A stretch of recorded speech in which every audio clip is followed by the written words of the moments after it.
Okay, I think we are starting officially here. So, hello, I'm Fletch. I am going to go ahead and do a screen share here real quick and make sure that we are sharing the window that will give us access to present to everyone. Okay, cool. That will give us access to the right window. So hit play here. I accidentally. Yeah, okay. So I just did a quick sound check. Everything sounds fine. So just a little type in here real quick and get everybody kind of aligned and on board. I accidentally closed the broadcast window. So I'm assuming that if I close this, we'll still be in good shape. Let's see what we have on. Yeah, we got about 24 people from the way my metrics look. Yeah, so typically when we get going here, especially when we've had a few new people jump on board recently within OMG, I tend to kind of man my chat box in Facebook as well as my my email list. So I'm going to send out a couple messages real quick just for a couple folks that need a little additional assistance to make sure they're on the right page for today. And as soon as I get everybody here, we'll go ahead and roll. So as a little bit of a kind of an overview of the way I run my office hours, anything is kind of fair game. So we typically cover not only the technical SEO aspects of what we do in OMG, but also kind of the monetization, money getting, business model stuff, mindset, how to schedule your day, all that kind of thing. And kind of depending on your background and how long you've been with OMG, that can turn into kind of not only, Q&A that we cover in the chat box, but also kind of over the shoulder demonstration and even, kind of some one-off, let's dig into this market deeper and see what kind of keywords we can come up with. We sometimes look at competition and do some kind of reverse engineering on what it'll take to rank in certain niches and things like that. So just kind of want to put that out there that we are able to kind of cover whatever questions you might have on the office hours sessions that I run. As I mentioned earlier, I'm kind of monitoring my Facebook page and my email to address any questions that come up here. So looks like we got Wayne on board. Welcome aboard, Wayne, Coops, David, Kevin H, Chris H. Yeah, good crew so far. So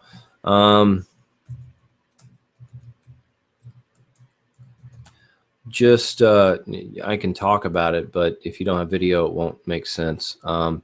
Yeah, for video, just make sure that you refresh your browser and hit play. Also, that you are on the page video combo for today's date, which is 10/6/14. So that was, it looks like, oops, get over on this other monitor. We had somebody that was having some issues with video. David, maybe. All right, cool. So that was 9 minutes. That was Kevin H. So hopefully he is going good. 4 minutes ago. Yeah, I just hit play recently, so it's possible that it took a second to catch up. So yeah, welcome everybody. We've actually had several people jump on board with OMG recently, and I'm always really energized with new folks that come on board that, actually as often as not, they have, a ton of experience either with online marketing or with their own industries, and are just looking for kind of that thing to move the needle and let them really get in front of their customers or potential customers that much more. And, really up their money getting, but also the service they can provide to their customers. So I really like it when we get some new blood, new energy on board. So I'm really looking forward to today. Lonnie on board. Kevin, Chris. Yeah. So good crew so far. Fletch still trying to wrap my mind around hosting. Do all the sites need to be on SEO hosting? Okay, so yeah, just a little more background on kind of how we not only approach our SEO, but how I run these office hours. Typically, if you ask a question, I try to highlight it in that chat box, and then I answer it verbally or with some demo, depending on what is warranted. So for David here, yes, the answer is yes, but you can kind of finagle that a little bit, kind of depending on what you have as far as money sites and network sites, PBN sites. We like to have each and every one of our money sites as well as PBN sites on separate IP addresses. That doesn't necessarily need to be on a different host, but depending on how you kind of set it up, you can potentially have a money site that's on, GoDaddy or HostGator or Bluehost or whoever it might be, that's not necessarily set up for SEO hosting. That means you're going to probably share your IP address and or name server with other people, and that will likely not create a footprint issue. That's really the thing that we try to avoid with the way we set up our sites for hosting. So potentially you can kind of bend the rules a little bit for your money sites, but for all of your PBN sites, it's really tough to get around the need to set your sites up on some kind of SEO hosting. So SEO hosting typically means that you get access to something called a WHM, stands for Web Host Manager. Within that dashboard, you can control your sites, what the name servers are, what the IP address is, and thereby really protect your footprint in where your links are coming from. So like I said, if you've got a few sites that are what we call money sites, really the site that we set up to take place of whatever transaction or conversion we want, you can have a few of those on non-SEO hosting. If you really start to get into, scaling yourself up and setting up a lot of money sites, I would also move those over to some kind of SEO hosting. At the end of the day, it's just a lot safer, a lot easier to manage and keep track of.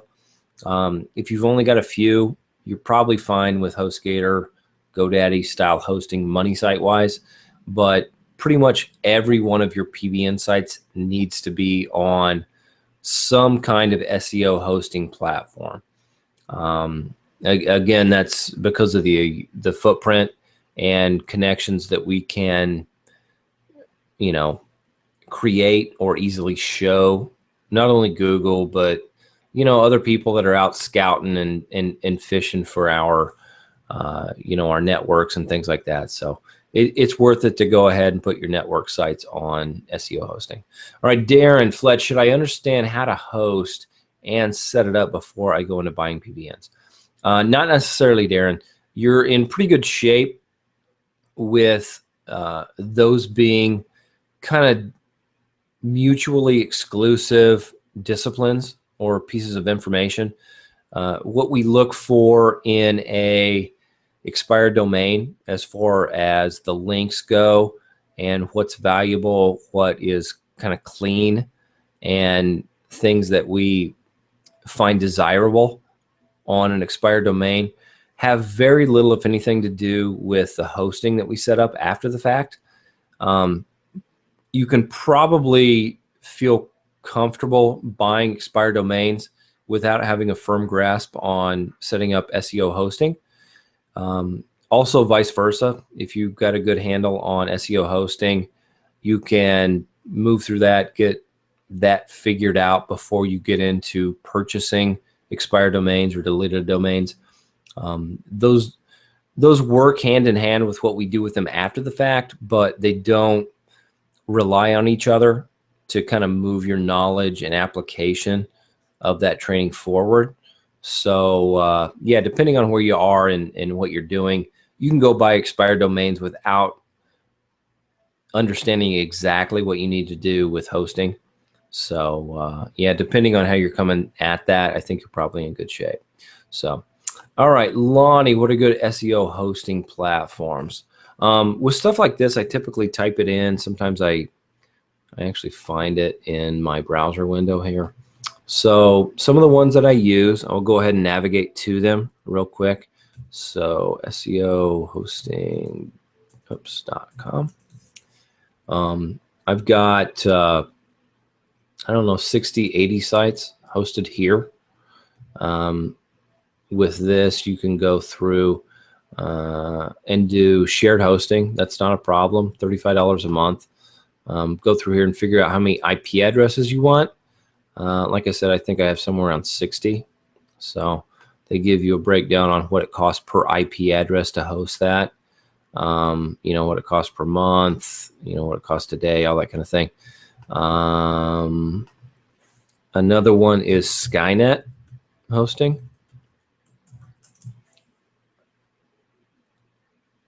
Maybe it's .net.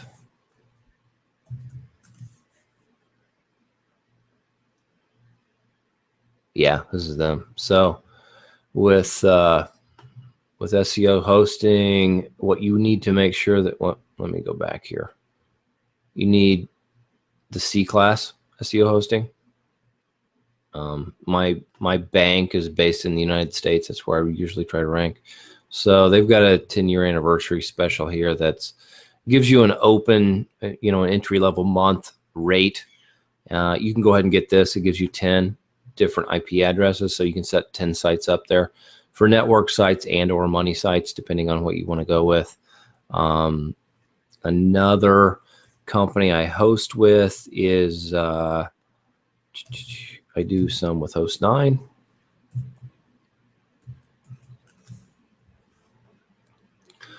So again, with this, you can go either the reseller route or the shared hosting route. I took the reseller. On this, you can, it's a little different. Host9 does not offer straight up SEO hosting packages, but you can kind of accomplish the same thing with them through this reseller package. And what you need to do once you set new sites up is to track and make sure that you have new IP addresses for each site. And it's possible that when you set a new site up and get it, allocate some space for it, that Host9's software will potentially recreate a IP address, and you could wind up with something you have to switch out. So just pay attention to that with Host9 especially. Host9 also has a potential issue moving forward with one of their name servers and it being duplicated across all your sites. So on Host9, I'm really not growing too much through them just because they have some things that are not ideal. So far, they've not caused any problems for any of our people that I know of. But again, it's a very cheap platform to set up for SEO hosting. So it also has some limitations. So just be aware of that. And then also we've got, actually this is, let me type this in. So actually one of our members and someone who closely works with us on hosting and servers and footprints and things like that. His name's Todd Spears. He owns a company called BizBuilder Hosting, and that's what I just typed in here. We'll see how long it takes to respond. But those are kind of the 4 or 5 main hosting platforms that I use for not only money sites, but my network sites, my PBN sites. Hopefully that makes some sense. It's not popping up right now. I don't know whether I am jamming up my bandwidth because of the broadcast or what it comes down to, but looks like everything's good. Yeah, it looks like everything's good on the broadcast. So we'll just keep moving forward. The last website I typed in is BizBuilder Hosting. And yeah, Todd Spears, he's got several packages there for either network sites, also has some things available for money site hosting.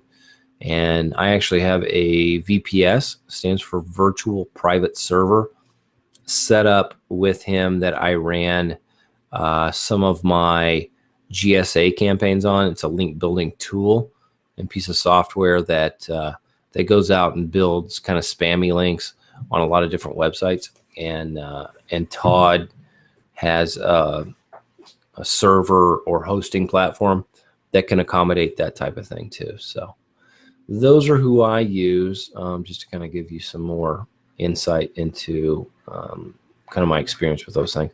Also, all of those hosting platforms, they're things I use and would recommend. So I tend not to just, recommend things that I haven't used or that have not worked well for me. All those hosting platforms have worked well. I got sites ranked and or network sites that are, fueling my rankings on all of those companies. So, all right, Kevin H is back on board. Good to have you. Let me jump back over on my email real quick. Make sure that we don't have somebody else that needs some more attention.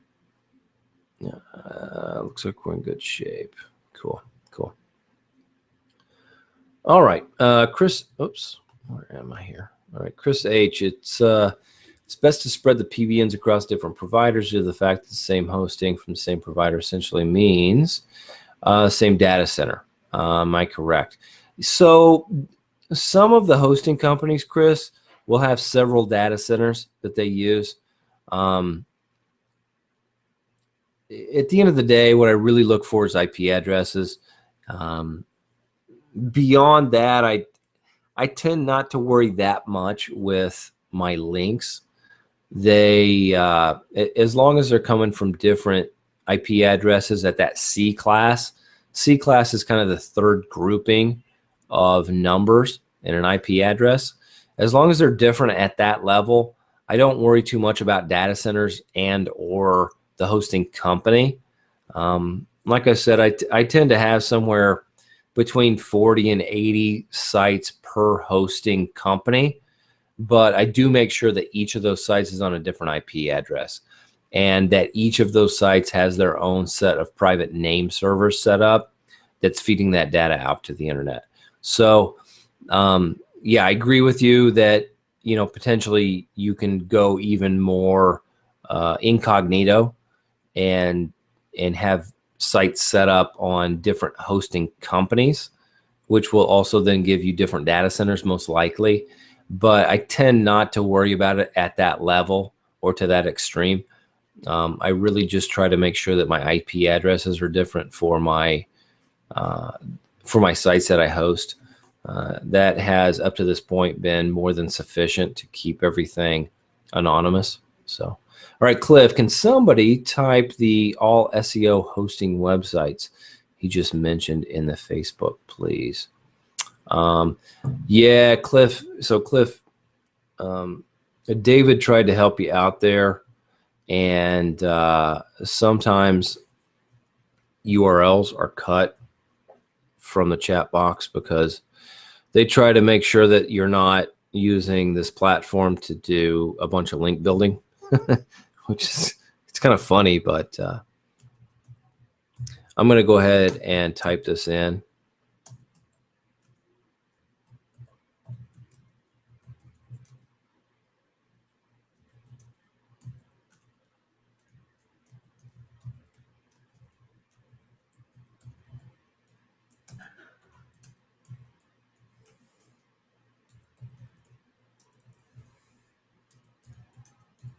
Okay, so there I went ahead and typed in the hosting companies that I mentioned and navigated to there. Was that Dave? Yeah, David. Okay, so hopefully you can read those, David. Yeah, I know sometimes when you navigate, especially if you're on mobile, it's hard to read and or hear exactly what I'm talking about for web addresses and stuff. So hopefully you were able to pick those up. All right, Dave. Hey, everyone. It's first time in office hours. Welcome aboard, Dave. Glad to have you here. Okay, Chris H. Awesome Fletch. Good to know. Cool. All right, Kevin H. Can you demonstrate the SEO tactics that you use in order to get good rankings? Yes, I can, Kevin. They really, I mean, they follow, of course, what we teach in OMG. What it really comes down to is kind of understanding what keywords you want to rank for, and the rest of kind of your strategy comes from that. The actual moves or model that we use to create rankings is going to start with the keywords you want to rank for. And regardless of what those keywords are, you're going to essentially follow the same process, which for me, I plan everything out. I plan all my ranking campaigns out, which means that I figure out what my keyword's going to be. And then from there, we'll determine what the domain name is, what the inner URL, the page that I want to rank is going to be, what my title tags are going to be, and what my anchor text is going to be. And then, once I have that figured out and have some ballpark ideas about the number of links I want to send to it to make sure that it's working, or that, that I am willing to send to it to achieve results, I'll just go ahead and put it in place. So I, of course, start with the URL level and make sure that the URL name for that page is in line with kind of the sink or swim anchor text concepts that we have in OMG. So the second page, well, the second kind of stanza of videos here is all about anchor text, URL, and titles. Those are really the big three factors that we pay attention to for ranking sites, for building up our SEO. So the thing that happens before this is to figure out what your keywords are going to be. You're going to probably have a primary keyword as well as several, if not more, secondary keywords.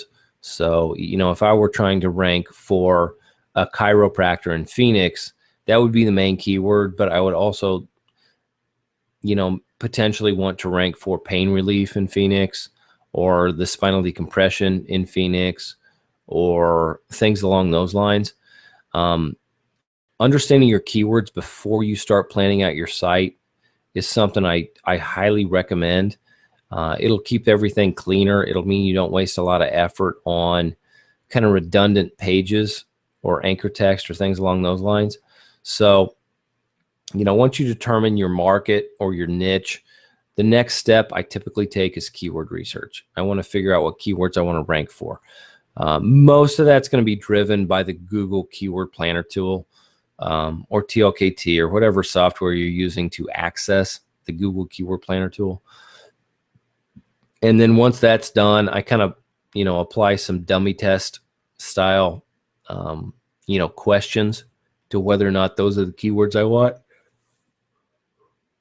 And then once that's kind of determined or set, I move through and actually figure out my plan for the URL structure, the title tags, and the anchor text for each of those pages and each of those terms. So hopefully that is kind of an overview, or gives you some kind of actionable steps to take.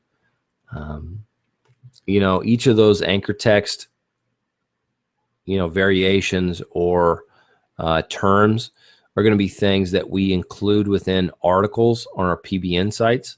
So once we figure out keywords, we build our on page, we get content on the page, we determine the URL of that page, and we set the title tags. Everything beyond that becomes something that's off page.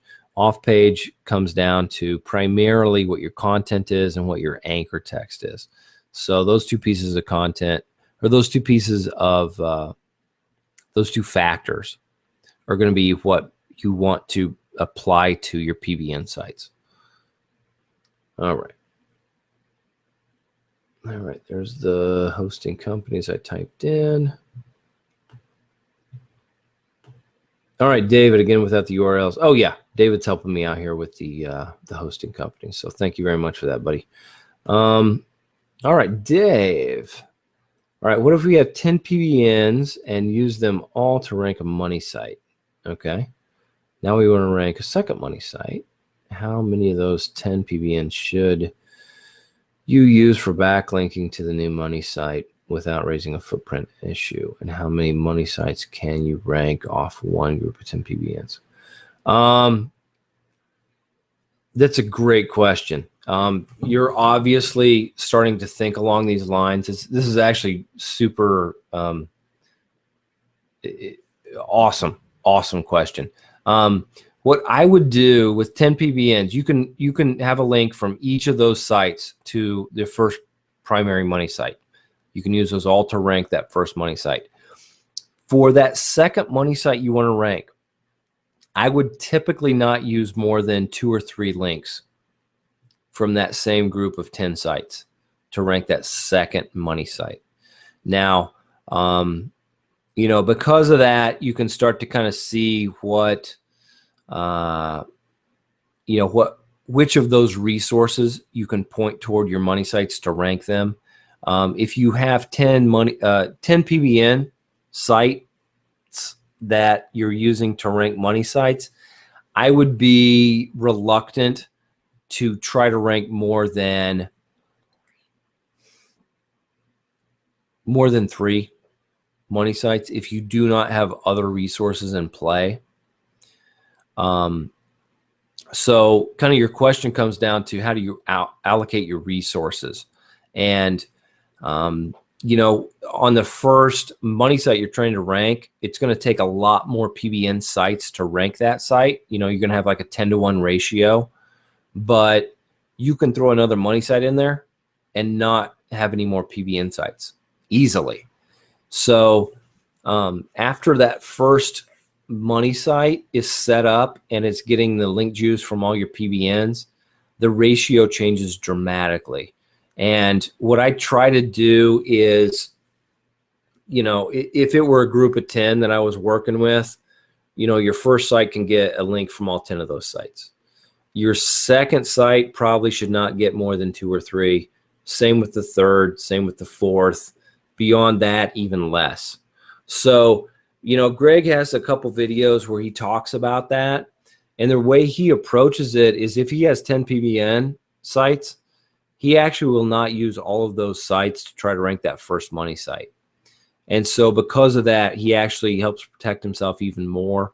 He may only use 4 to 6 of those sites to create links for a single money site. And because of that, we'll continue to break the footprint up even more. So he may use 10. He may have 10 sites available. He'll use 6 of those to link to a single money site. The second money site might only get 2 or 3. 30 money site, 2 or 3. Fourth money site, 2 or 3. Those are all different, kind of overlapping, or overlapping. Yeah, hopefully that term makes sense. Overlapping footprint, leak patterns. And so because of that, further protects himself from, Google looking at that and determining that it's some kind of a network. So, while you can use the full 10 on that first money site, once you get beyond that, you may even want to adjust the fact that you pointed 10 to your first money site. You might want to, cover your tracks a little bit more. So,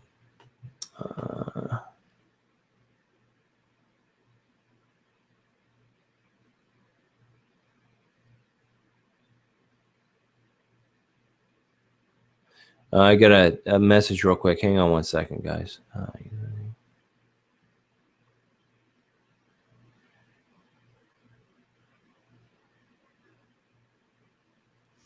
All right. Now I got one issue with login here.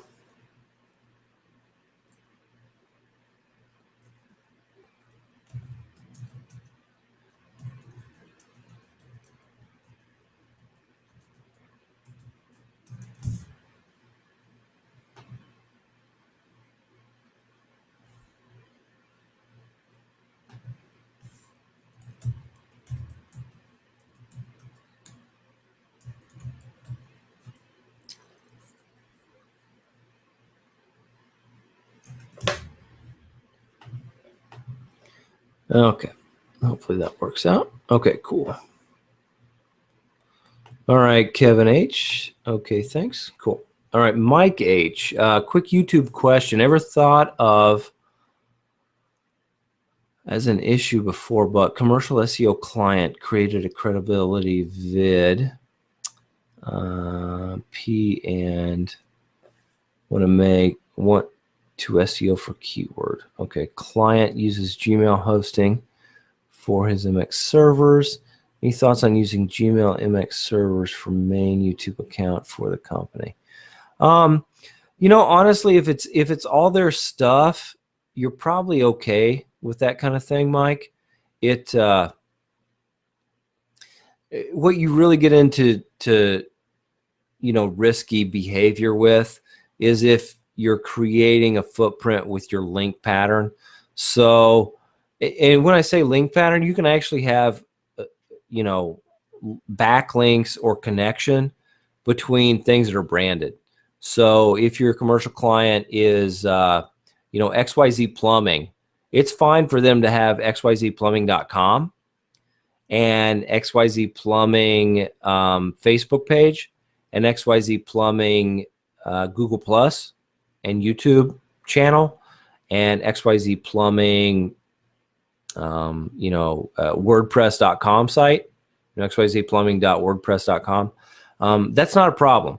Once you get beyond that brand, that's really when you need to start paying attention to your footprint.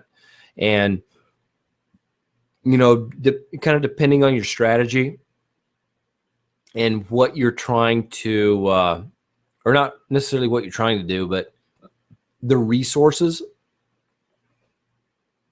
Got the hiccups real quick. The resources you need to bring to bear on ranking that property will dictate what kind of steps you need to take to break that footprint up. So as long as it's branded stuff, you don't need to worry about footprint. You don't need to worry about links.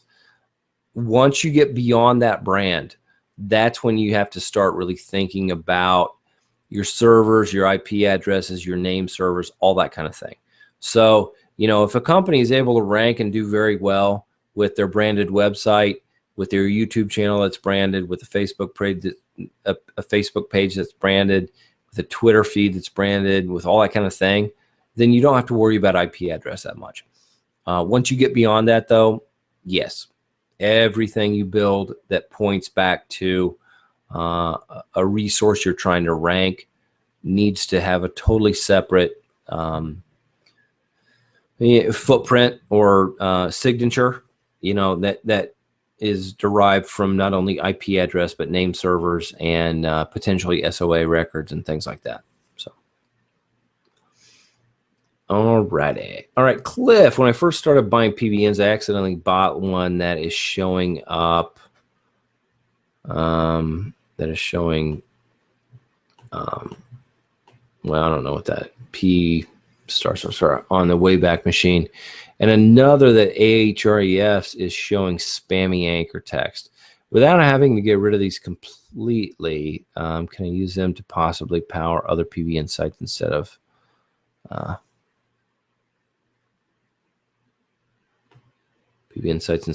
money sites? Yeah, absolutely, Cliff. Very rarely will you come across a site that's totally clean. More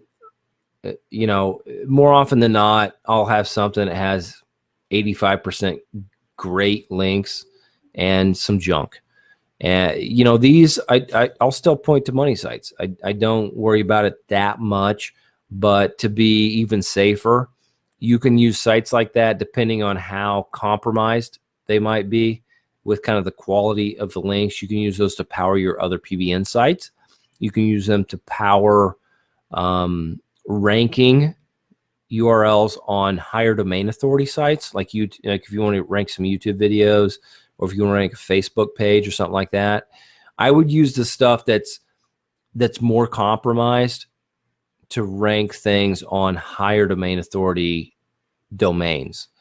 If that makes any sense, you can absolutely power your PBN with them. It's a great strategy, especially to, how you scale out, depending on how many PBN sites you have and things like that. You can use those as a backlink to your backlinks. Another great way to make use of those. And like I said, just to kind of give you a little more insight maybe into what a lot of us have, rarely will we have a site that's totally clean. So we just kind of make use of it how we can. And the options you kind of came up with there are great options to make use of that kind of thing. So yeah, Cliffy further kind of denoted that that those links were some adult material. That's one of those things that's not necessarily spam, but it is kind of a neighborhood that you don't necessarily want to have pointing directly to a money site. You want to have some more buffer there. So yeah, Cliff, if you want to use those to kind of as a tier 2 link, or even potentially tier 3, you'll be even safer. And you can make use of those. That power is still there, but you do kind of probably want to buffer it a little bit more with some of that questionable content that's linking to you. Okay. All right, Dave, question: proxies and HMA, which stands for hide my ass for anybody who does not know. HMA is a piece of software that runs on your desktop, and it rotates proxies for IP addresses on a somewhat regular basis, thereby kind of masking your footprint when you are using the internet or placing links or doing things like that. So, okay. Question: proxies HMA, especially with ranking YouTube videos. Since my understanding HMA is shared IP addresses, wouldn't leave footprints Google could pick up. What's the best proxy to use for creating Gmail and Google Plus accounts to use for creating YouTube and social media accounts? What I would do with that is actually just buy some shared proxies, get those set up on those platforms, those accounts with shared and or dedicated IP addresses. You can do that on a certain month and get them set up clean, no problem.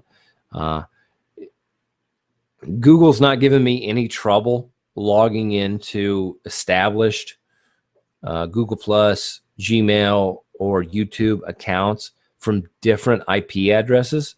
Sometimes it might have you verify by, clicking confirm in an email they send you. But beyond that, right now, it's not that big of a deal. Moving forward, it's going to potentially become more and more important for us to hide our tracks like that.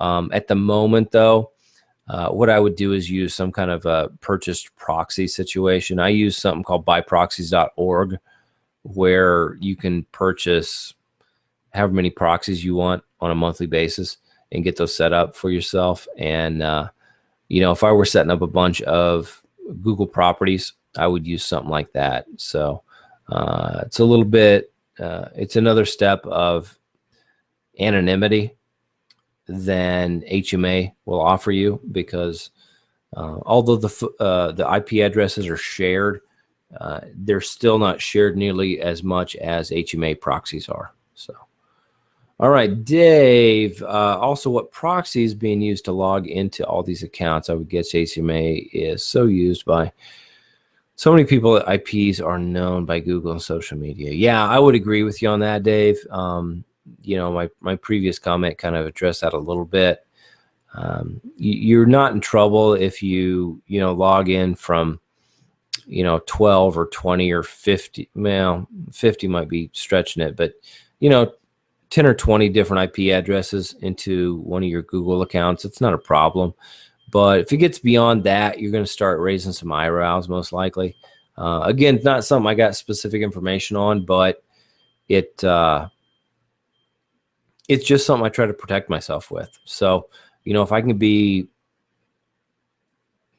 you know, 4 or 5 steps ahead of Google on what they're able to track, I'm, you know, I'm even less worried. So for Google stuff, I would use proxies that I purchased through something like, you know, buyproxies.org or something like that. So, whoops, kind of scrolling around here. All right, Mike H, thanks, makes sense. Good to know. Good to know.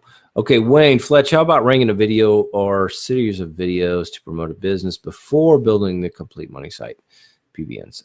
Can that work as a way to fast start generate leads while learning how to build the advanced OMG SEO strategy? Yeah, absolutely, man. You know, you don't necessarily have to build your, you know, money site or what we call a money site first. You know, any and or all of those things can come before building your website proper. You can generate leads off of YouTube videos. You can generate leads off of Facebook pages. You can generate leads and or business off of LinkedIn profiles. And so, you know, because of the fact that, you know, when we start to think about what a business really wants, SEO is not kind of a primary factor. It's a means to an end. And at the end of the day, they want their phone to ring. They want new, good customers to come into their business. And we can use a lot of different kinds of properties to do that, to accomplish that goal. And so, yeah, I actually highly recommend building not only your primary money site, but making use of YouTube and Facebook and Google Plus and things like that to rank yourself for, you know, kind of whatever terms you're going after. So great question though. And the answer is absolutely yes. You know, once you get a contract, then depending on how you worded that contract, opens up a lot of doors for you to rank, you know, your website that you talked about primarily, or a lot of other kinds of things that can not only put better customers in that business, but that can make you money. So. All right, Dave. Thank you, Fletch. Absolutely. All right, low here. All right, how do I figure out how many PBNs and backlinks I need to be to #1 site? I need to know if it's too competitive economically before I get started. Can you reverse engineer a site? I like to rank #1 for Las Vegas SEO, but the #1 site looks hard to beat.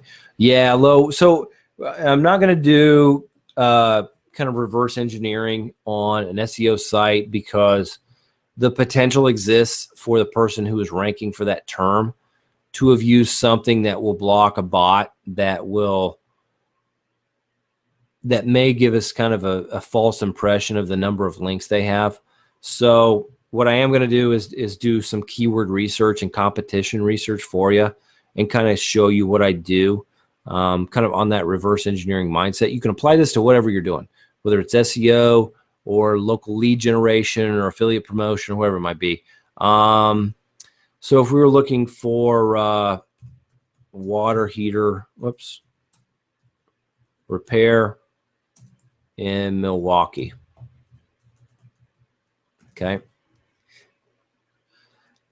So we got Yellow Pages. I'm not going to look at that because it's kind of crazy. Home Advisor, again, it's one of those big sites I'm not going to look at. This is going to be some kind of a, you know, potentially some kind of a larger company.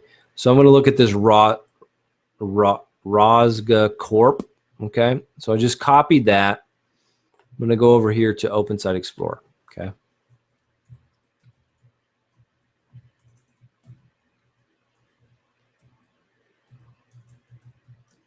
So what I'm going to do is pretend that this Rosga Corp was ranked #1. And I'm going to kind of reverse engineer what they have going on link-wise to see what we would need to do to beat them. So they got a domain authority of 18, page authority of 31, certainly not hard to beat. They've got links coming from 10 different root domains, means kind of 10 different sites are linking to them, 32 total links. I'm also, this is kind of the same strategy that we use to look at expired domains. and see what value they may have for us to bid on them. I'm going to group by domain and click filter. Wait for it to kind of refresh here. Once that's done, I'll kind of go through the links with you guys and show you what I'm looking at. So we've got a link here from the BBB in Wisconsin. This is going to be a good link. It's from a high domain authority trusted site. Absolutely, it's a great link to have. So you're going to need something that is competitive with this link. There are a lot of ways to do this. You can, create kind of social profile links that would match the link profile of that. We can see here it's page authority of 49, also domain authority of 96 of this link.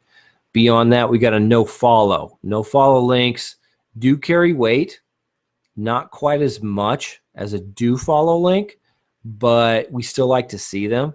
This one in particular comes from yellowpages.com. We can create no follow links all day long with YouTube video descriptions.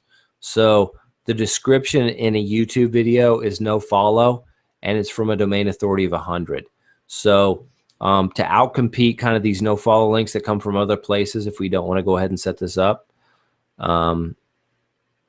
we can replicate that with like YouTube videos. Hang on one second here.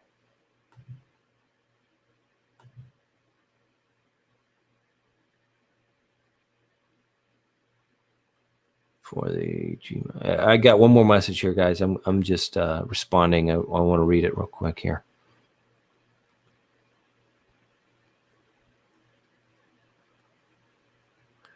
Okay. Let me go ahead and go over to OMG Machines.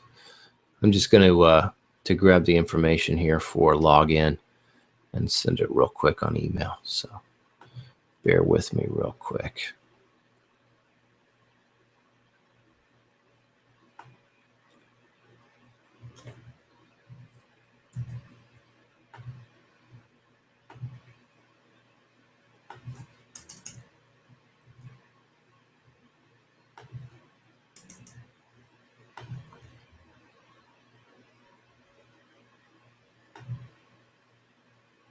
Okay, there we go.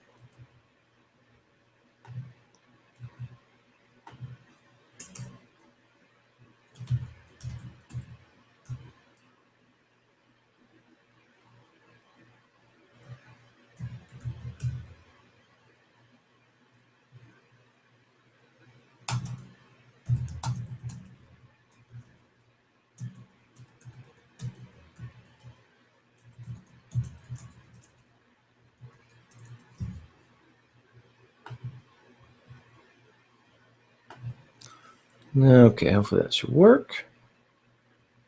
Make sure here that I have somebody else I can help out.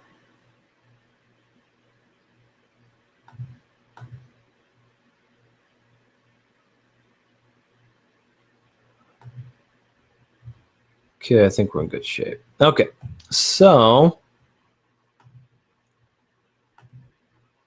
yeah, there was one of the links. We'll go back here.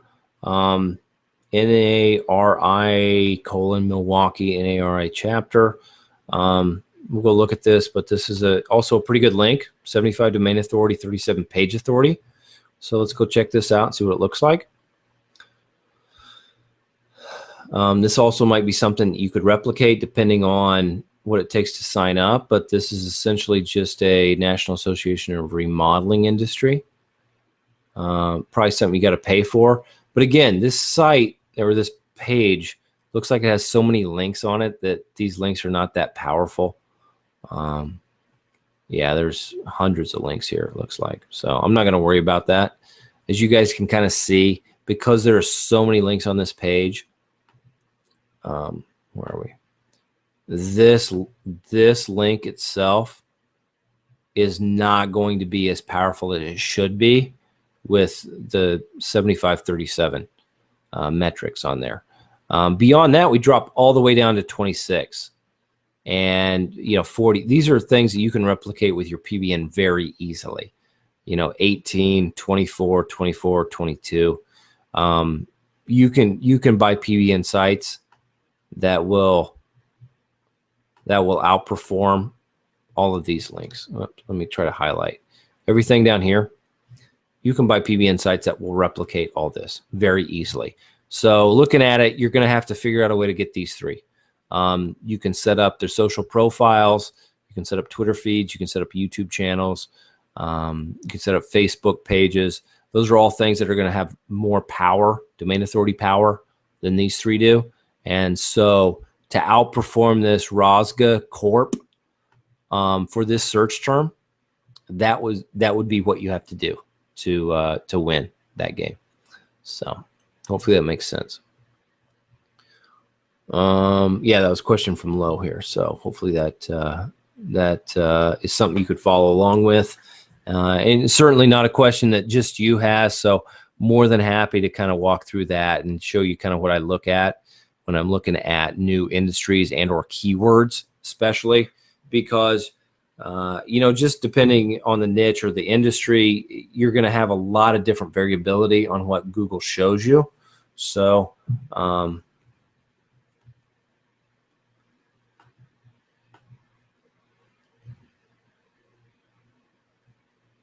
to figure out what you need to do to win that game. So as I like to kind of comment or remind people of, the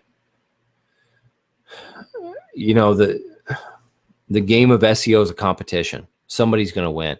And that's why reverse engineering these results is kind of important or particularly effective, is because if you figure out what they're doing, you can figure out how to beat them. And even though we know exactly what to do with anchor text, title, URL combinations, it's nice to know how many resources you have to put into any given project to win that game. So great question, Lo. All right, Cliff, do you have to buy a different proxy for each Google account you create when using byproxies.org? No, because what I would do is just maybe buy 15 of them in 1 month, and you could probably set up 30 different Google profiles that first month. Once they're set up, I wouldn't worry about it too much. There's some things Google may be doing in the future that kind of look at traffic and keep a footprint that way, but it's not in place yet. So Greg's monitoring that. With something like that, you could buy 10 or 15 different proxies that first month and set 10 or 15 or 20 different kind of profiles up that first month. Beyond that, then you're probably okay to kind of log in with either HMA or some kind of VPN service that masks your footprint to a degree. So that's kind of what I would do there, Cliff. All right, Wayne, great. Thank you for the answer. Fletch, one more. Is there OMG training specifically for SEOing and ranking videos on Google and YouTube? Absolutely. So we'll go back here to the membership area. It's the main feed here, the news that David keeps track of. One of the things that we look at with ranking other kinds of properties, aside from our money site, regular website, is this SEO website supremacy section. This page, or everything below this page in the kind of linking structure, is going to be about ranking. Well, is this it? Oh no, it's not. Sorry, I clicked on the wrong link. That was the website supremacy, social network domination. Totally sorry about that. This is going to be the section that talks about ranking other kinds of properties, whether that is YouTube videos, Google Plus pages, Facebook pages, Weebly pages, whatever it might be. This is really going to cover anything that is hosted or a part of higher domain authority websites. So that includes YouTube, of course, but it also includes Google Plus, Facebook, Twitter, Weebly, Dailymotion, Vimeo, any of that kind of stuff. So we can use lower quality links to rank these kinds of things, whether it's GSA, you know, and spam links that way, Web 2.0 properties. What else do we have here? Yeah, those are really kind of the two big pieces of it.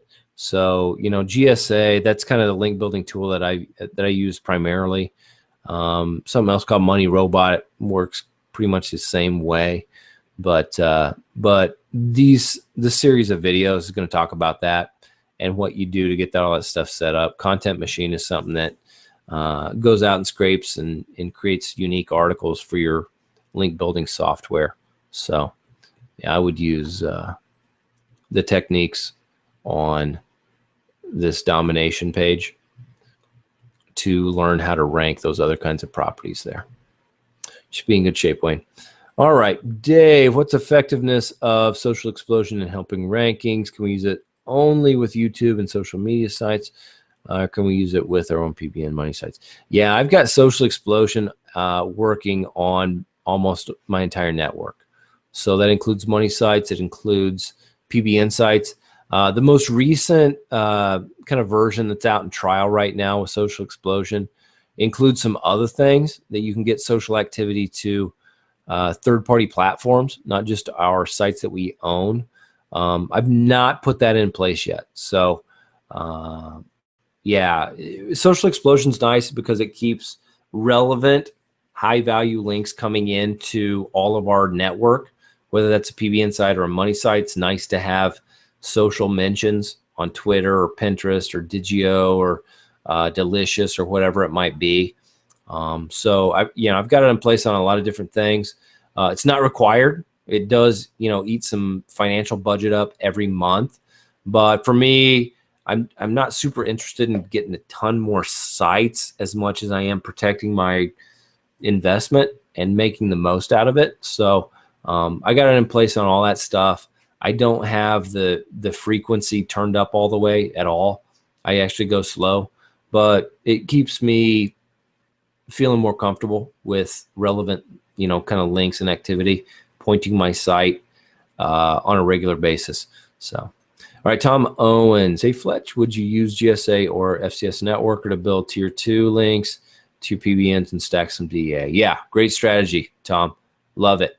Yeah, you could use either one of those tools to build up like Web 2.0 properties that point to your PBNs, give them new, fresh links, more power, and then those PBNs will be used, of course, to post posts on and get your anchor text pointing to your money site. So yeah, I love that strategy. Great, great idea.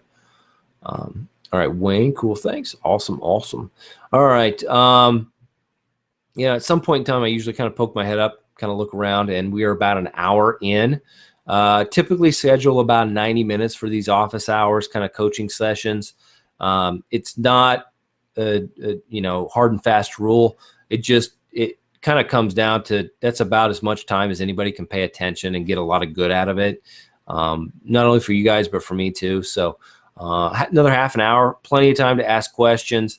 But if you are kind of sitting around and just kind of seeing how things go, try to get those questions in because it keeps the flow and the energy up.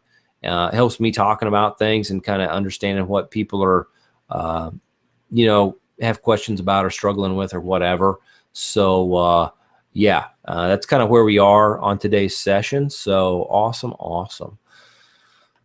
Chris H, can Google spot a footprint by the plugins you have installed on WordPress?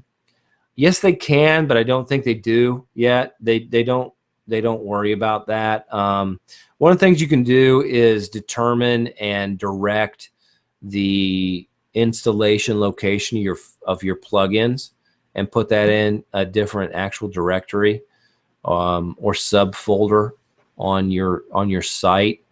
I don't do that, but I know you can. I've heard some people talk about it over the last 6 months or so. Typically when we install a plugin, they go to kind of a default location. I leave them that way. I've not tweaked that at all, and I've not had any problems with it. It doesn't mean in the future that Google won't decide that that's what they want to look at. But I think Google would have a lot that's really kind of low value for them to try to figure out spam or networks. I think there's other things they could do that they will do long before they get to that point to try to figure out, footprints and or, networks that they want to take down. So I'm pretty comfortable right now not worrying about plugins. And, I've got the same kind of 9 or 10 or 12 plugins that I install on all my sites, and I don't worry about that too much. All right, Mike H. Have a client for SEO that ranks well for keyword. Number 3 for manufacturer product. And it's 1 or 2. Issue is click-through and conversions. Yes. Updated meta and guides on improving site and conversions, lead form or call. Yeah, it's kind of one of those things, and we are not always able to approach a project the way that we want to. Ideally, I actually start with kind of conversion strategy before I develop my SEO strategy, so that I've kind of dug into the mindset and market of the people I want to get in front of before I start building URLs and pages and content, so that I'm pretty comfortable that the stuff I'm putting out there is what people are looking for and is what people are taking action on. But that being said, if you're in a situation where the content's out there and it's not converting, there are some things we can do to kind of tweak that. One of the things these are kind of simple strategies and generic. Without knowing any more information, it's hard for me to, make specific recommendations. I like to personalize my content. If at all possible, get a picture of a person looking at the camera above the fold. Write to a specific audience. And what that's also going to mean is that you're excluding certain people. This site is not for people who are looking for a get-rich-quick scheme. You're going to have to put work in to make this work. That's going to automatically, and kind of in most people's minds, you wouldn't want to do that because you're right off the bat excluding a lot of folks. But what it will mean is you're going to actually convert the people that it's right for at a better, level. So I personalize it. I try to make it something where, it appears or it actually is a situation where a person is talking to a person, and kind of down that road and down that same way of thinking, making the site for certain people and not for other people. Those are the two things that most often are where people kind of miss the mark on conversion. Some other real easy and kind of simple things you can look at. There's kind of a concept called broken windows, where if you've got things that are misspelled or don't work, if you've got a video that looks like you should be able to play it and it doesn't play, or it scrolls away before the video finishes or anything like that, there aren't a ton of things that are going to make somebody click away from your site, but that's one of them. It's a big one. And the way I kind of approach conversion is, you've got somebody on your site. Why are people clicking away? Is there something broken? Is this obviously so generic that they see right through it being a sales ploy? Is it a situation where they look around and all they see is a bunch of guys drinking beer by a river, and your visitor happens to be a woman who doesn't drink beer? There's some things that we can do that make people click away. And that's really kind of the essence of conversion, is to try to figure out what you're doing that does not connect with your visitor. And those are really the 3 biggest things that I typically see when I'm working with, one of my clients, or, one of the people in OMG that I try to help out with conversion or whatever it might be. So maybe one of those things will kind of say, oh yeah, that's something I need to go back and dig into and look at a little more deeply. So hopefully that makes some sense and gives you some things to think about. Okay. All right, David, I'm anxious to get started putting up sites, but I just can't figure out how to make them at least pay for themselves so it's not a burden. Okay, okay. I don't want to do SEO for customers yet in the beginning. Can you guide me through the OMG section to help me figure that out, please? Absolutely, David. I'm glad you said that because it, yeah, this is what I do. So I tip, well, I don't want to dissuade people from going and getting clients because, quite frankly, it is the fastest way to get up to 5 figures or more per month is to go get clients that you rank their sites. But I kind of took a different route, and that route included me putting my own sites up and promoting things that I then sold to other people, whether that's selling leads directly or setting up CPA. Those both kind of fit into the same bucket for monetizing a site. So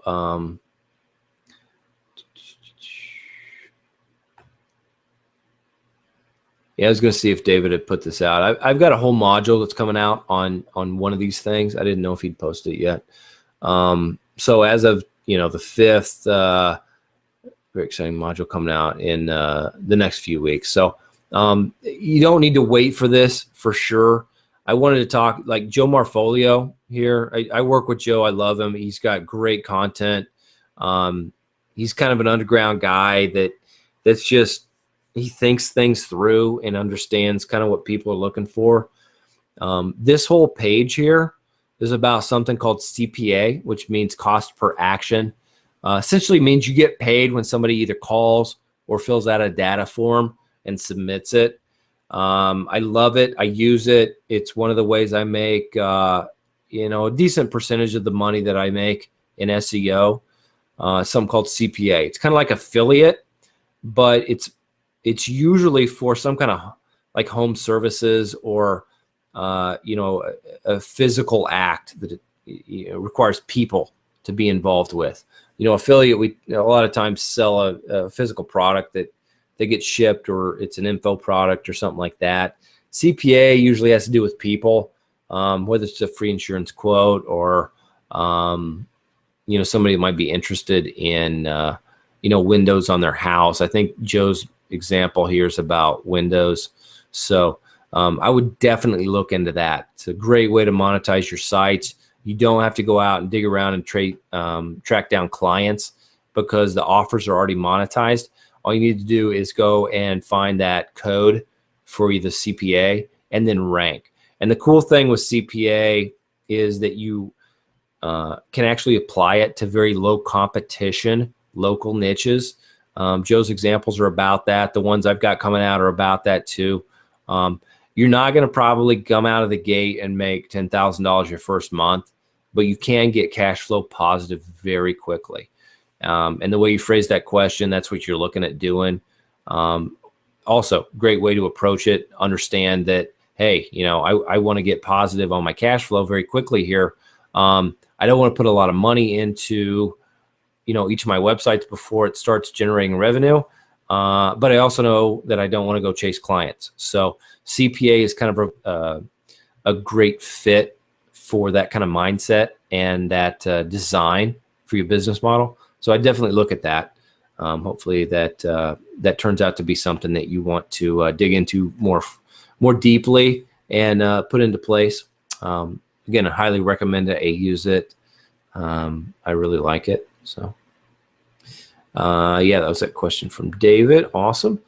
All right, Coops. Thanks, Fletch. Helped a lot, but have to go. Okay, Coops. No worries. Yeah, we'll catch up again. I run these once a week at least. And I'm also available in the Facebook group and stuff like that. So any further questions, hit me up there and I'll try to answer what I can. All right, where'd we go here? Whoops. Okay, Dave, let me get this highlighted. We're not gonna let me highlight for some reason. Okay, Dave, what if a client in a smaller city and niche, Google shows monthly searches not enough searches to count? We can get client to #1 spot, but with no searching in Google, it will produce calls, click through, results of client. What would you do? I'm I, I'm not saying to totally discount it, but to take it for what it's worth. The Google Keyword Planner tool is not accurate. One of the example sites that I share with not only the group, but even on some of the promotional webinars is something called spinal decompression phoenix.org. It's a site I built. It was kind of fleshed out around a chiropractic process or procedure where, you know, people can go and sit on this machine that kind of stretches them out and gets blood flow into their spine and their discs, and, you know, improves a bunch of symptoms. Google told me that that site gets like 73 searches per month. My metrics show that it gets somewhere around 250 people on it per month, and that's not that's not people visiting it because I've shared it. That those numbers held up even before I shared it on any of the webinars. So it was actual organic traffic. You know, that's a factor of 3. That's 300% difference in traffic. So, you know, that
Okay, guys, we're going to do a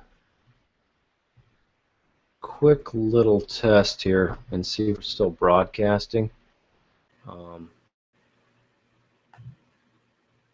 Not sure whether we are or not. I need to, my computer kind of locked up on me, and I'm not sure whether or not the same Google Hangout code is going to work for now. So I'm going to give it a second to see if the buffer kind of feeds itself out. Yeah. Yeah, sounds like it did. Okay, cool. So hopefully everybody was able to hang on and work with it. Oops, there we go.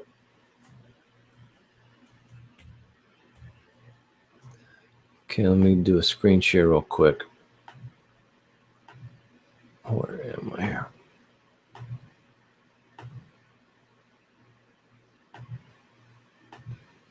Yeah, we should be in good shape. Okay, so let me do a screen share over to I think that's the window we need. Yeah. Yeah, we should be good. All right, good. All right, let me go back through here and see what question we kind of got stuck on.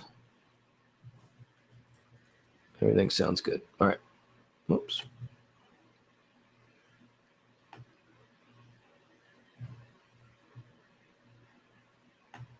All right, Dave, regarding beating the #1 site in Google, do we have to just be careful that top dogs may be using a plugin like Spider Spanker where it may be difficult? Yeah, Dave, that's very astute, very comprehensive kind of way to look at it. It is possible that they're using something to block the bots when looking at their links. As often as not, that's why I look at not only #1, but #2, 3, 4, and 5 and see if they're kind of, in the same ballpark to give me kind of a better picture of kind of the budget people have in that niche and how much they're willing to spend and do to get those rankings. Sometimes, more often than not, most people don't do great SEO, and they don't take the time to kind of block those resources. There's some other things you can do even beyond that to dig deeper and get kind of around Spider Spanker and things like that. So, Spider Spanker is something that I use, that most of us use to kind of block the prying eyes of people that are looking at our sites and trying to reverse engineer what we're doing. But it's not, it's, at the end of the day, it needs to let Google through. And if it lets Google through, there are ways to use Google to see what links are available there. I'll just say that. So, my grandpa always used to say that, all you can do is keep an honest man honest. And so I approach it that way. I use Spider Spanker. I like it. I try to keep people that are not willing to put a lot of time and investment into, digging up links from finding my sites. If they really wanted to find it, they probably could, but it's pretty easy for me to put that stuff in place. So if you're kind of going the reverse engineering route, be aware of that. It's possible that they're using some kind of thing similar to, if not Spider Spanker, but similar to that. And you may not be getting a clear picture of their links. As you get kind of more experienced with, what to look for, what domain authority comes from, what a site should have as far as its metrics go compared to the number of links you're seeing. There are times that, you'll find a site that says it's got a domain authority of 18 or, a 48 or something like that. And it's only showing, 12 links from weak sites. Pretty good indication that they're doing something else that you're not seeing. Whether that's firing a bunch of links to a different subdomain that don't show up with Open Site Explorer, or whether they're using some kind of link cloaking or bot blocking software. All those things happen. So, it's kind of one of those things that for the most part, it doesn't happen much, but sometimes it does. And as you get more experience, you start to see it more easily. So great question, but wouldn't worry about it too much. Most of the time, people don't go to those links to block sites unless, you know, it's had somebody that is using, you know, some pretty more advanced SEO techniques than most people use. All right, Wayne, Fletch, the route you took, having your own site, product, service, exactly the route I want to go on. I have live music and teaching service. Okay, cool. And I'm looking for the most direct route to get more leads and increase cash flow. That's why I asked about the video ranking. Yeah, video. One of the reasons I love video, Wayne, you know, you talked about it, so I assume you're kind of thinking along those lines. What it really starts to let you do is build a relationship where you can deliver content that's valuable and start to kind of get your personality into your marketing more, which is always good for conversion. It means I won't say that it always gets you the most clients, but it's one of the great strategies to use to get the best clients for you. You know, your best clients, somebody else's best clients may be different. And the more of yourself you can put into your marketing, the more real you can be, the more transparent you can be, the more of the right people you're going to attract. So yeah, dig into those kind of domination techniques for ranking videos, ranking, you know, some of the other platforms that we can rank. Tumblr is a great blog. It's a third party, you know, what we call like a Web 2.0 blog site. It's really engaging. It's pretty. It looks good. You can also embed videos there. You can rank those properties. It's also something I've had a lot of luck with converting off of Tumblr blogs. So yeah, look at YouTube, Vimeo. Those are both video hosting servers. And then like something like Tumblr, you'll be in really good shape. So it's really good to hear. I'm glad you're kind of going along those lines. All right, Dave, oh yeah, so this is going back to kind of the technical issue I had. So I don't know. I think I was broadcasting when I kind of covered it, but my computer froze up, so I had to boot the whole thing down and come back on, and everything looks like it's working well now. I'm receiving feed from a broadcast after I had to reboot, so it looks like everything's good. So I was down for probably 90 seconds to 2 minutes or something like that, but it looks like it's all good now. Oh yeah, so Dave's just kind of helping me understand where I was when I lost broadcast. So yeah, with the Google Keyword Planner tool, just kind of a rehash. I don't know exactly where I fell out there. It's not accurate. It's probably the best information we can have, but you always kind of want to run through the filter of, does this make sense? And sometimes it does, sometimes it doesn't. You know, with a site like that, if it's getting 70 searches a month, I would have anticipated getting maybe 30 to 50 people on it a month. Instead I get 200. So to me, that means the search metrics are not giving you the full picture of what's going on there. So I would think along those lines, or at least give yourself the opportunity to have that be a potential, that there are, you know, potentially a lot more searches for a keyword than the Keyword Planner tool is telling you about. So, okay. Dave, yeah, Dave said like the guitar. Thank you. Thank you. Oh yeah. Yeah. So this is still kind of on the technical hiccup that we had. Did you have to go out, come back in? Yeah, here I am. Cool. All right, Mike H. Felt left out. Play keys and sag. Oh, cool. All the SEO greats play guitar. That's good. Yeah, I was. I've got an alto and a tenor sax both that I played through junior high and high school, and that's how I kind of learned to read music that way. And I always like piddling around. I'm not pretending I'm any good, but I really like it, and it's one of those things that you can kind of lose yourself in for an hour or two and just kind of get connected to the physical nature of creating something, which is why I really like music. So yeah, it does seem to be something that seems like a lot of marketers kind of are drawn to or use as a way to express themselves. So yeah, I kind of like that. All right. Wow, what you just shared echoes what Russell Wright told me, nearly every word. Yeah, Russell and I, in a lot of ways, think alike. You know, he's definitely a different delivery vehicle than I am. Certainly not to take anything away from him. I think he's brilliant, and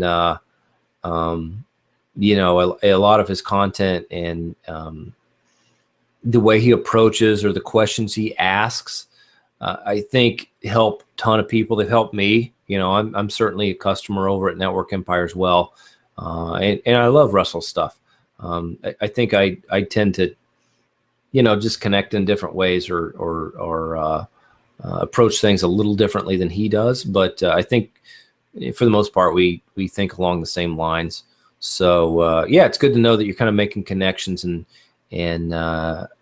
yeah, hopefully things that ring true, you know, will connect with each other, and if nothing else, open up new possibilities to kind of think along lines that they're effective.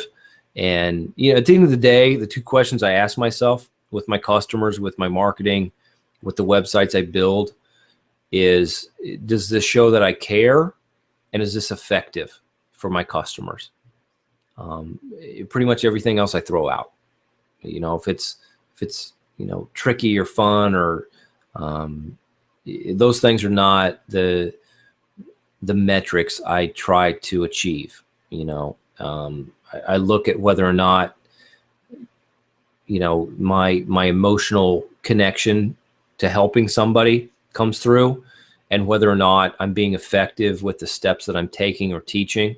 Those are really kind of the two things that I pay attention to. So yeah, that's kind of the way I approach things. So, oh, Priscilla's on again. Good to have you here. Brad's on as well. Cool, cool. All right, Dave, on Social Explosion, if I use it, would I possibly see improved rankings of my sites and the average competition? Yeah. Yeah. The, you know, one of the things I like to mention is that if you're looking, especially on the keyword planner tool, the competition metrics that it shows are the bidding competition, and the pay-per-click bidding competition is not always going to be a great indication of what their SEO competition is. So just kind of put that in your head. If you already know that, Dave, awesome. But if not, you know, maybe that'll be something that they give some more information to somebody else on the call. But yeah, Social Explosion, you know, a link from Twitter, or a link from Digio or Delicious or, you know, Pinterest. I think those are the 4 platforms that they post from. Those are still links. And so Google's going to look at that and say, oh, hey, we got a link from here and here and here. And, you know, especially in some of the lower competition niches, that may be all you need.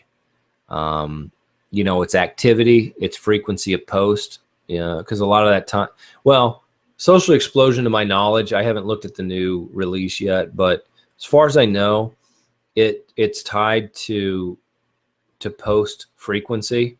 So if you got vCracken going, it'll trigger, you know, Social Explosion to run. Or if you post your own posts, it'll trigger Social Explosion to run.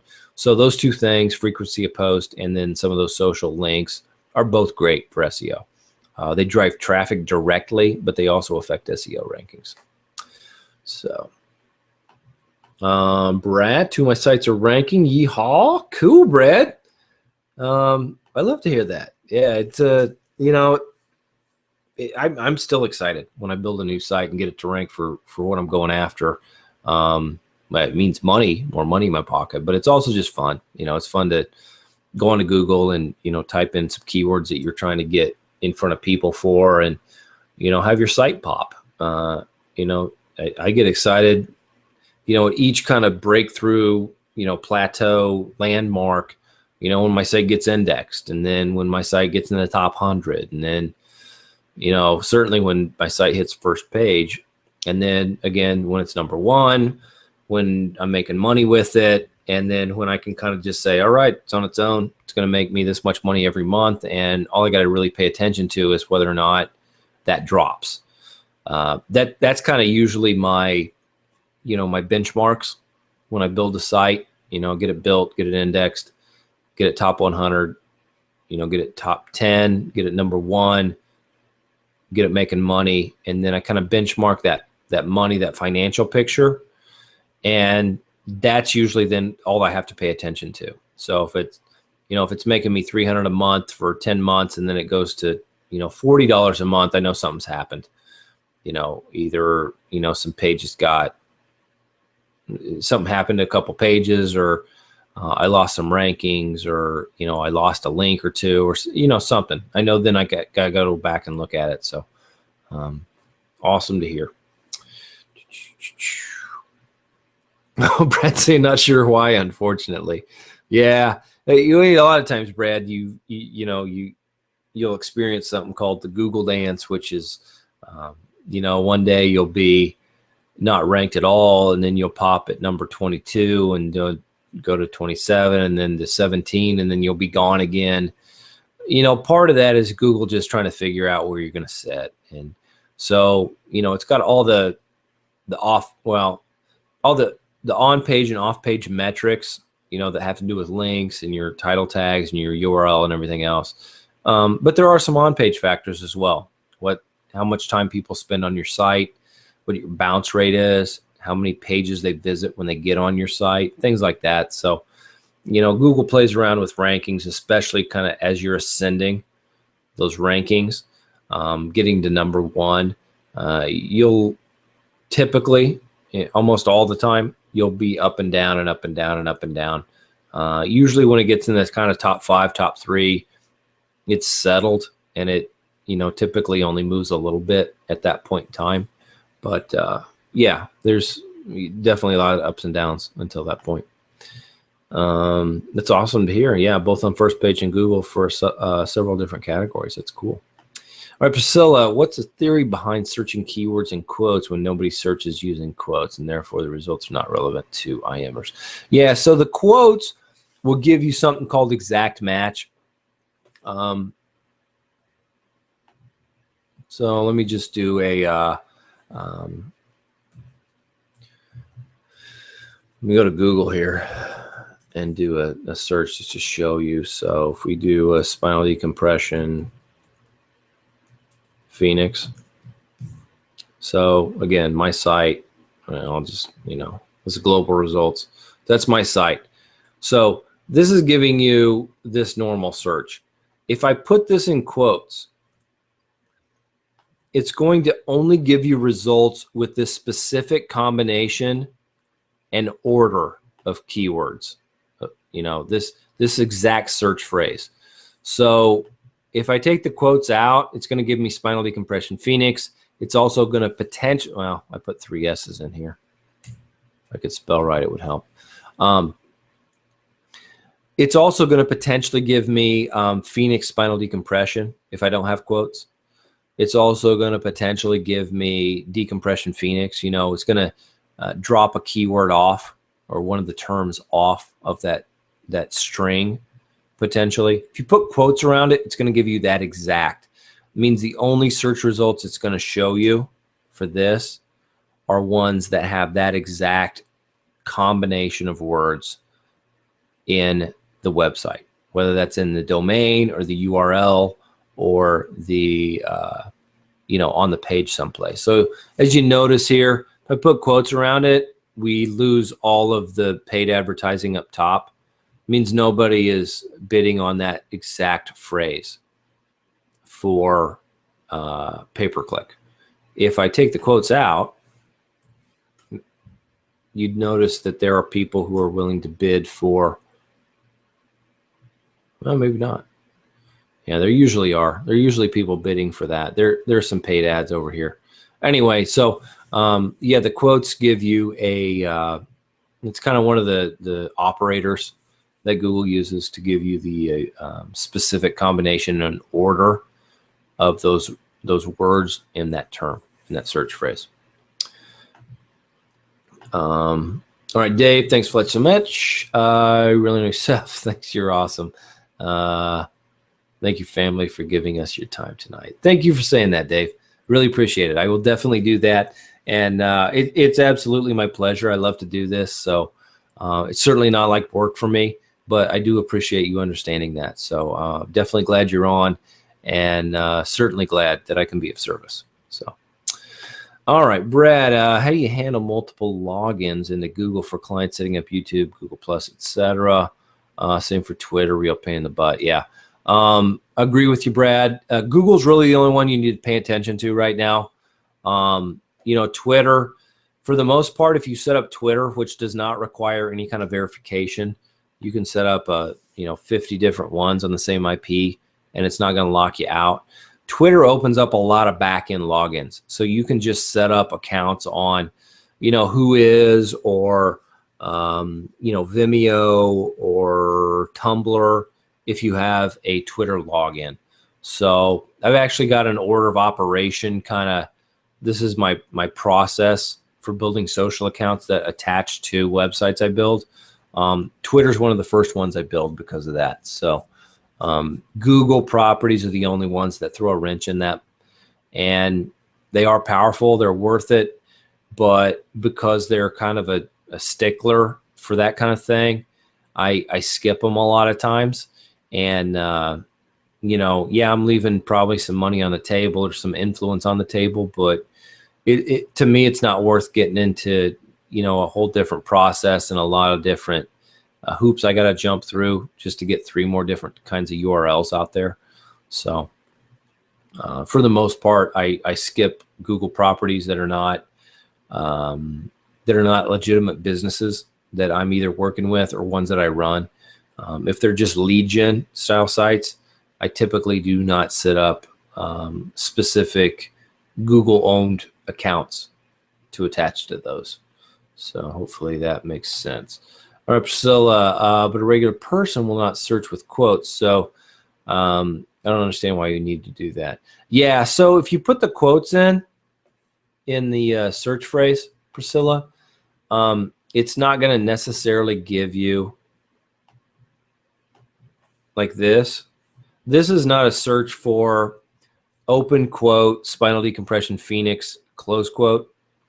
It's just a search for spinal decompression Phoenix, exact. So putting quotes around it give you the exact search results. It's not a search for quote, spinal decompression Phoenix, quote.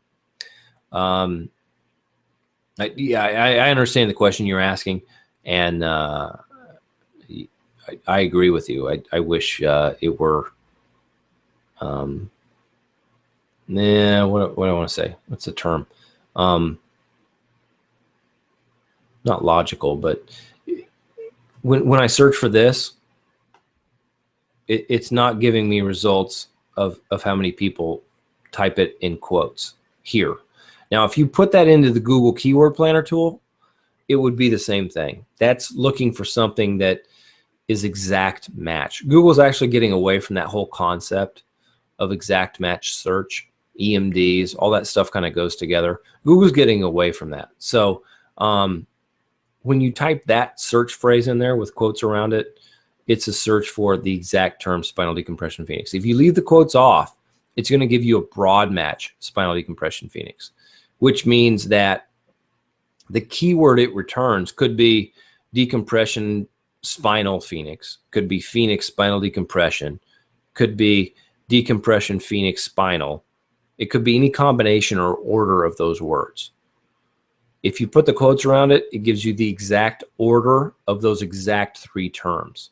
So you don't really need to put the quotes around it. But if you do, it does return a different set of results because it means that it is dictating the fact that it will only return those 3 terms in that order as far as the search results go. Okay. All right, Brad, what are the specific URLs you need to use when creating backlinks for Twitter links? Or am I saying that right? Facebook links. Yeah, so we talk about that on that page, Brad. Whoops. The domination page. Where are we here? Supremacy, social network domination.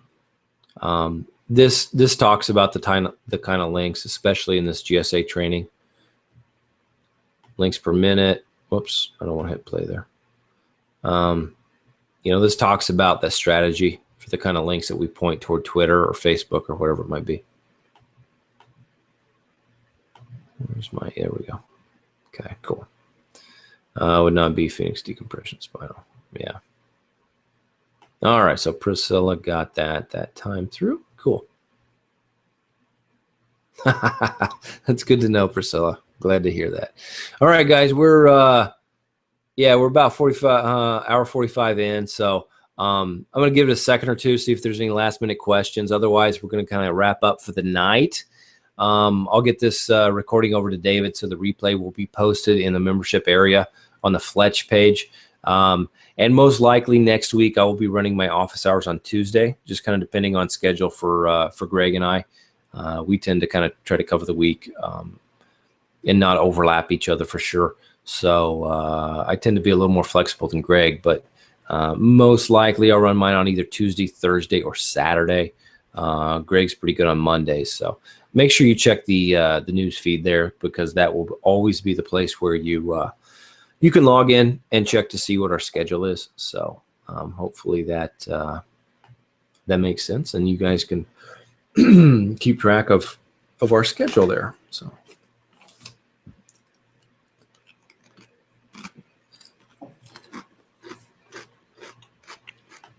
Wayne, so glad to hear it, bud. Like I said, I love to put these on. It's really why I'm here. It's kind of why, I actually get excited when I get to work in this capacity. So really glad you got a lot out of it. It's pretty good. If this is one of your first times on, this is usually kind of what it is. So it's not always about technical nuts and bolts, but sometimes it is. Kind of cover a lot of different things. I try to just, serve you guys in whatever way I can, give you some experiences that I've had, and also kind of the way I look at things and think about things. So I'm glad you guys have all gotten a lot out of it, it looks like, for the most part. So thank you very much for, expressing gratitude.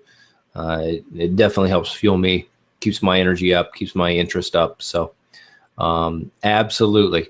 I will be here again next week. And between now and then, again, always available on Facebook.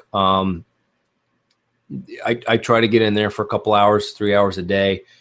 Sometimes it doesn't always work out. I got my family and my business too, but for the most part, that's a great way to kind of, poke me and get me to answer some specific questions. But, if you don't hear from me immediately there, I'll be on soon and get to things. So.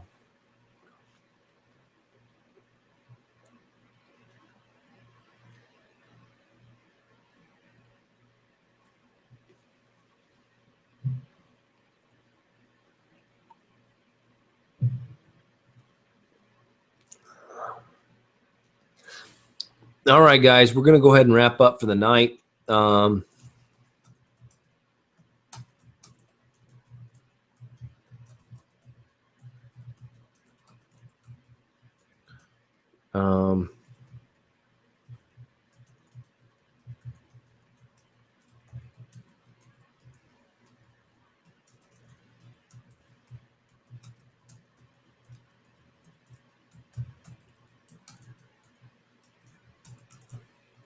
You guys are all too kind.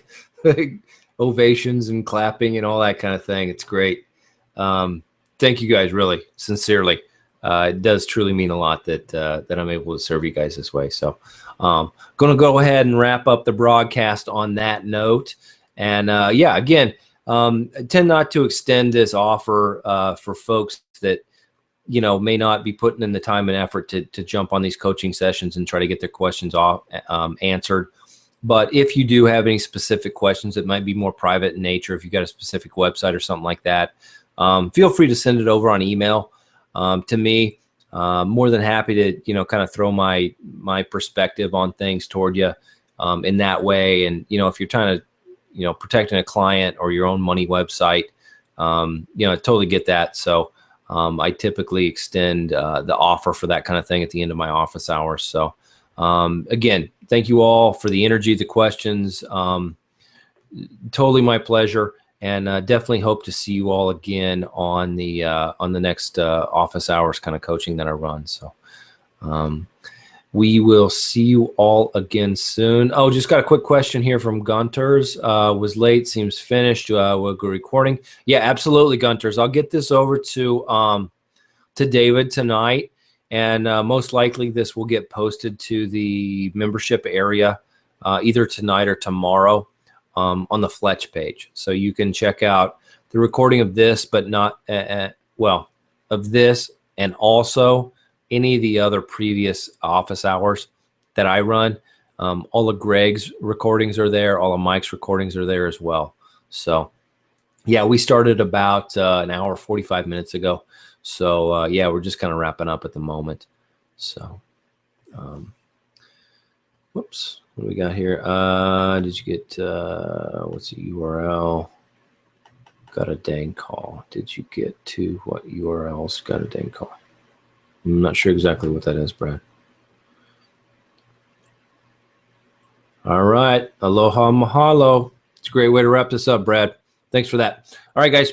We will catch you again next time. Thanks again.